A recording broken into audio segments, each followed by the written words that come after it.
Well, hi, everybody. It's Steve Tarter, another edition of Tartar Sauce. And with me today, we're delighted to have Rita Ali from the Peoria City Council with us and from Illinois Central College. Rita, welcome. Thank you very much. I'm happy to be here. I love it here. Palatial Peoria Life Studios down in downtown Peoria. Rita, we'll start with what's just happened. You were at the big table at the Peoria Civic Center event yesterday. What was going on there?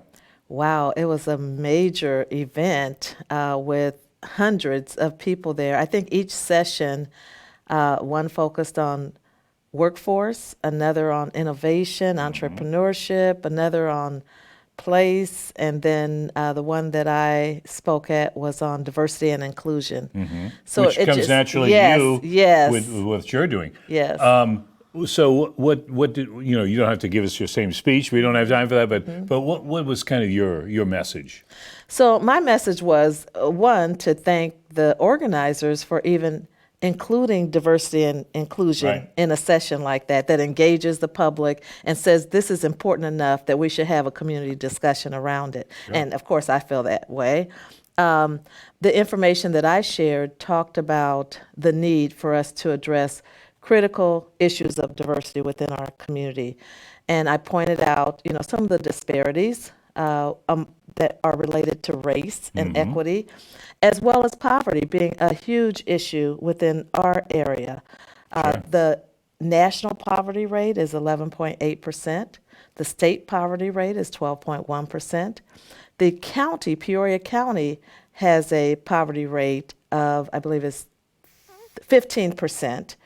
But Peoria City's poverty rate is 20.9%. That means that means 1 in every 4.8 people in the city of Peoria live below the poverty line.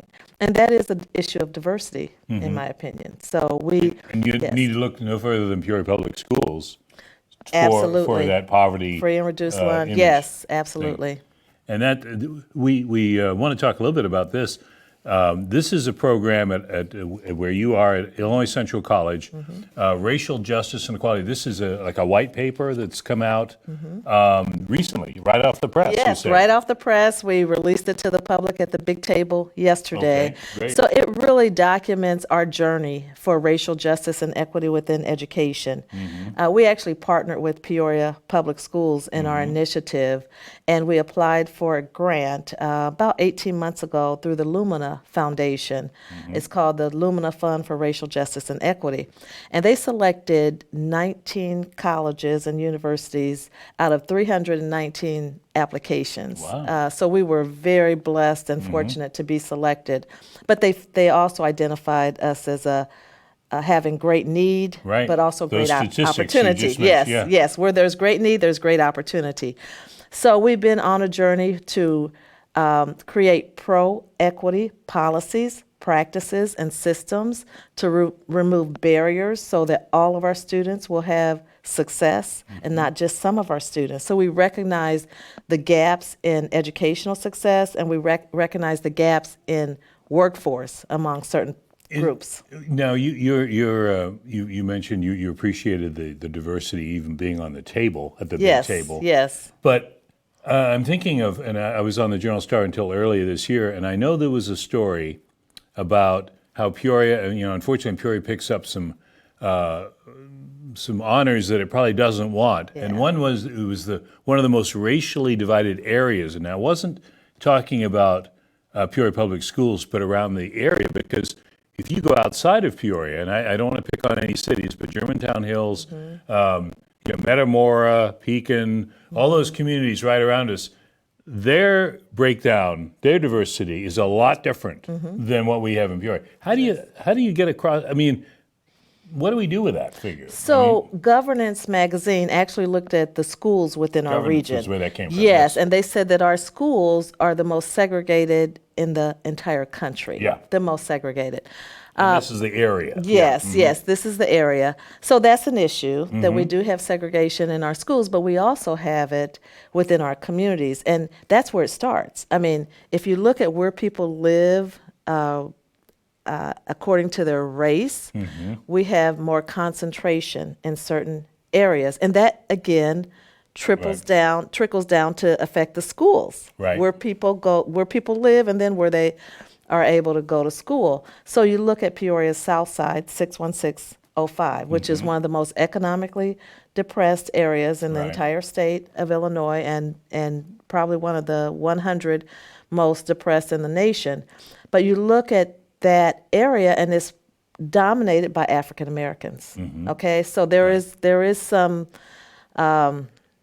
relationship between poverty and race right here in our area, and so we have to begin to address those disparities. And once we recognize that, because I know there have been reports, now whether people pay attention to that is another matter, but I know various groups have come in and said not only is 61605 dominated by minority and poor, Right. but it's exodus. The population has declined dramatically over the last 40, 50 Steve, years. you're absolutely right. And I grew up on Peoria's South Side in the early 60s and 70s when there were 54,000 people that lived in that area.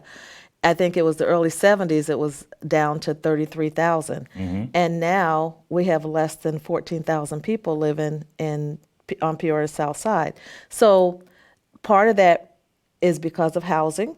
So there's a lack of quality housing Right. for people to live in. So they go where they have available housing, Right. affordable housing. Sure.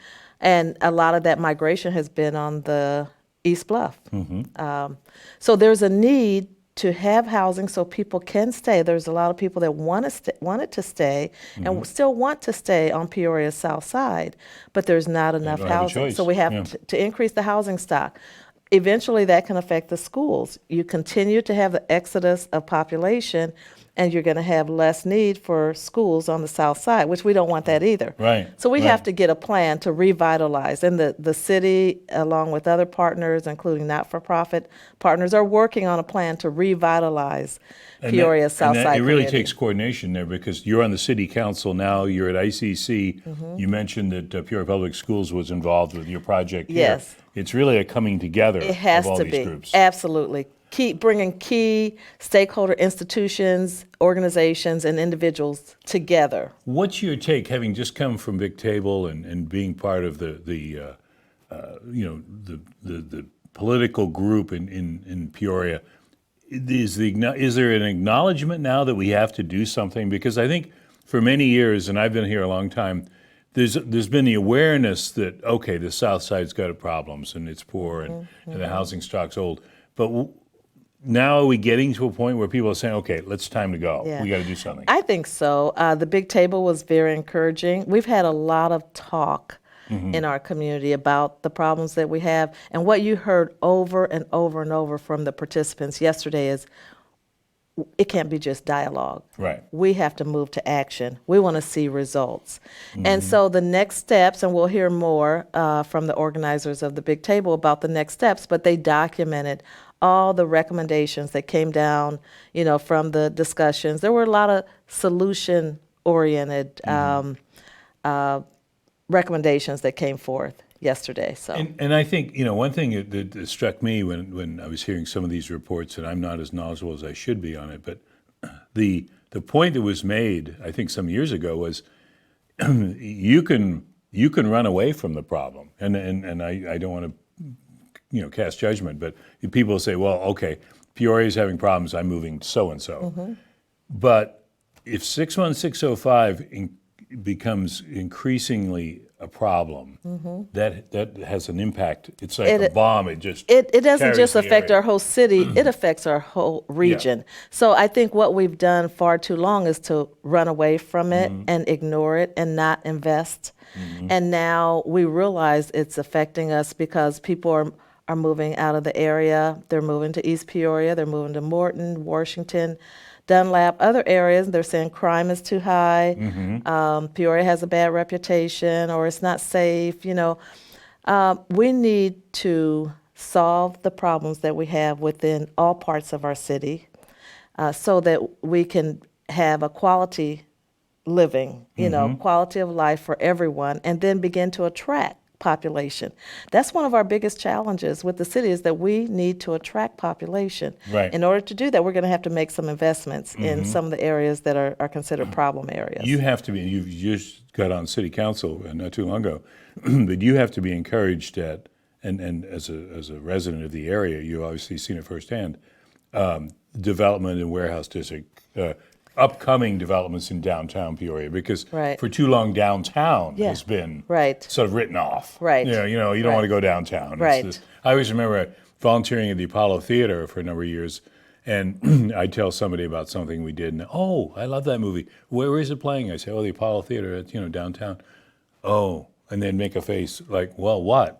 Downtown, like Yeah, right. Saturday night at 7? I mean, are you kidding me? You don't pay for parking. There's Right. nobody down there. Exactly. It's wide Right. open. I mean, Right. unfortunately, for the sake of the city, because I'm thinking if somebody was visiting here for a convention or whatever, and they're staying in a downtown hotel, and they're there for the weekend, they might think, where'd everyone go? Right. Because we've Right. had this sort of, the restaurants and bars are open, but not a whole lot else.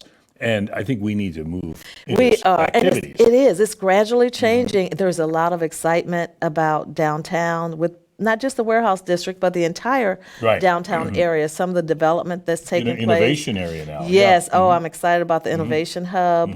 There's a good number of people that are beginning to invest in Peoria's downtown. And we're talking about private sector Good. investors, and that's what we need. We need public-private partnerships. We need more private investment into our downtown and our other areas of the city. So I have to ask you because we've known each other a long time.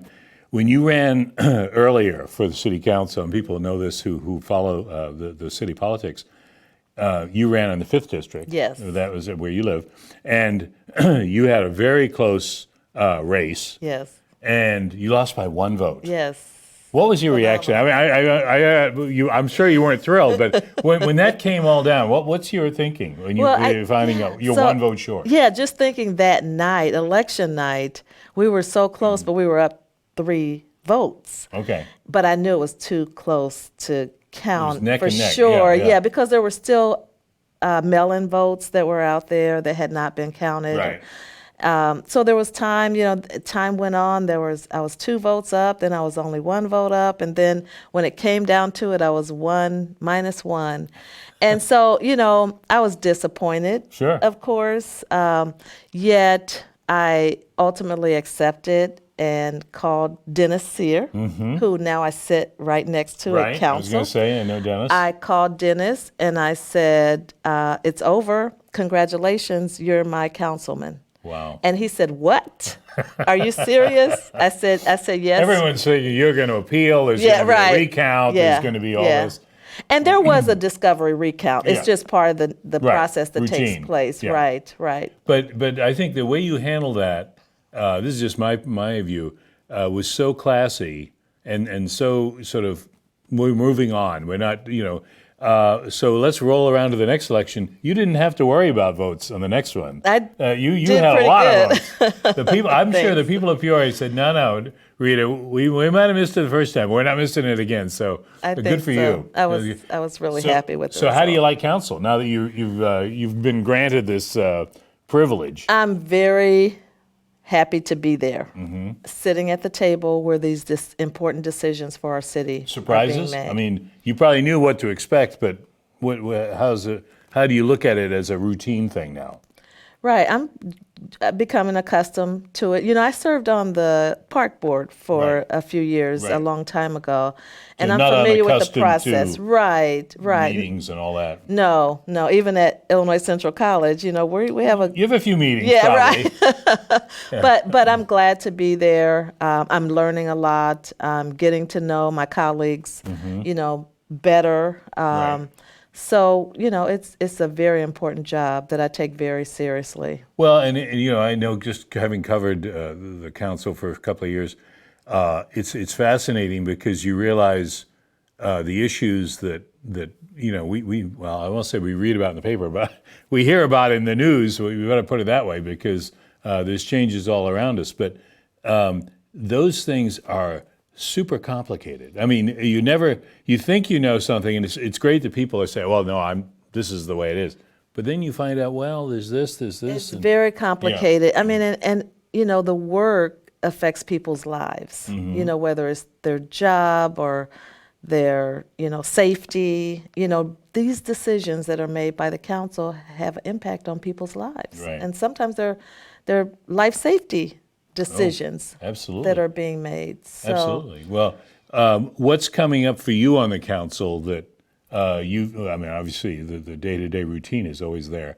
Are there some issues, or is there an issue that you're going to be addressing here pretty soon? Yeah, one of my interests is bringing some best practices that have been done at other cities, and I talked about this on the campaign trail, and I'm trying to work with the city manager and others to bring some of the organizers of King County, Washington, the state of Washington. They had an equity initiative that took place county-wide, and it actually changed the health, the employment, the prosperity of their community, the economic development and prosperity. They brought together key stakeholders within their county. King County is one of the richest counties in the nation. But is that Seattle? Yes, Seattle area. But they had pockets of disparity, like we do with 61605. So they had a zip code there, where the people, on average, the income in this area was $100,000 less per family than the income in the richest area. Wow. And the lifespan was 12 years less. And it was Okay. mostly African Americans that lived in that yeah. area as well. But what they did was they said, we want all of our communities to be safe, all of them to be prosperous. We're going to address our weakest link. And overall, it's going to help our entire Countywide. countywide. So it isn't just the city doing it. Yes. So they've been on a 10-year journey plan, and they have measurable results, and they've seen over the 10 years, they've seen tremendous improvement in the quality of life, the economic development, and the viability of their whole county. And you have to be encouraged by the fact that Peoria County, the governmental unit Peoria County, has worked with the city. Absolutely. On roads it's very and on various good. other Yes, things. very good working relationship there. And you've got folks that know each other across the way. Yes. That can maybe help address that. Absolutely. Absolutely. In fact, Chairman Rand said that he's very interested in the King County initiative as well, and wants to be a part of. Well, I mean, I mentioned the roads, but I mean, that's just one thing that came up where, one of the big bones of contention, and you know this because people, once they probably find out you're on council, you got to do something about Glen Allen, or, whatever the road is, wherever their road is. I And get there's more many of calls them. about roads and I mean, code enforcement than anything else. I talked to somebody, a cat retiree, not too long ago, and he had been visiting somewhere else, and he said, I tell you what, their roads were perfect, unlike ours. And I was like, well, I don't know what to tell you, but that's, I know I'm hearing it. And, it's not just potholes, but it's conditions. Right. But that's just one area where you really need a general approach. 'Cause the city can't afford to do it the whole area. Right. Yeah. And we have to bring more external resources to our area. And we're starting to see that when the need is great, the opportunity is great. And so when we can apply for federal and other grants and say, this is what's happening in our community, and really show a great need, it makes us more qualified and eligible for that external money. And we need to do more of that. Right. Even within the city, we have to do more of that. That's great. Because it's leveraging our resources. Well, it's great that you're on that, because I think that's an area that, you can't do enough. One thing I was going to say, though, people tend to discount, we're almost running out of time here, but they tend to discount downtown. But if you went back to that big picture street fair not too long ago, last Saturday, there's an example of, it's downtown, people are around. It wasn't, you didn't pay, you could go and just wander around if you wanted. Right. But that's the essence of downtown. It is. It's a mixture of people. It's, you had tacos, you had art, you had kids. And it's everybody's downtown. And it's Yes. excitement. Yes. And we need that. We need We to bring do. that back. I agree. All right. I agree. Well, Rita, we're out of time. We will. That went Is this fast. available to the public? It is. this is I just scanned it while Rita was here, but fascinating, and we'll talk more about this, but Racial Justice and Equity, an ICC report, and it speaks well to our community. Rita Ali, thank you so much. Thank you. That for went coming. fast. I know, we talk fast around here, but we'll see you next time on Tartar Sauce. Thanks again.